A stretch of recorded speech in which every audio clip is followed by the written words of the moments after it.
Exécution de l'hymne national, drapeau et pancartes brandis. La contestation prend de l'ampleur en Côte d'Ivoire. Dans une rare unanimité, partis politiques d'opposition et société civile exigent le départ du président Alassane Dramane Ouattara, candidat du RHDP pour un 4e mandat. Pour les manifestants, il s'agit d'un coup d'État constitutionnel.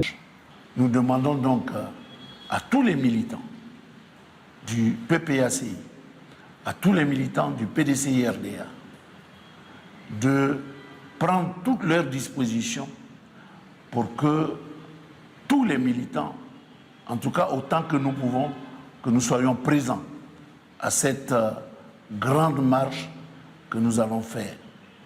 On ne veut pas 4e mandat, c'est ce qu'on veut. On ne veut pas 4e mandat et qu'on révise la liste électorale, c'est ce qu'on demande. Et qu'on mette les noms de tous les candidats et qu'on va aux élections pour la paix.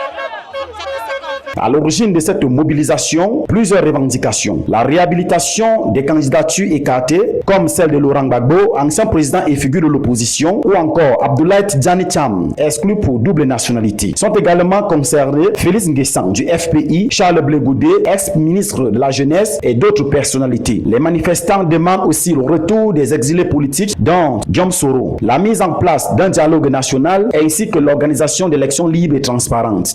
Nous réclamons une révision de la liste électorale. Nous réclamons une réinsertion des leaders politiques sur la liste électorale. Nous réclamons une réforme de la CEI. Nous réclamons une RLE en 2025. Il faut venir en discuter. Soro doit rentrer.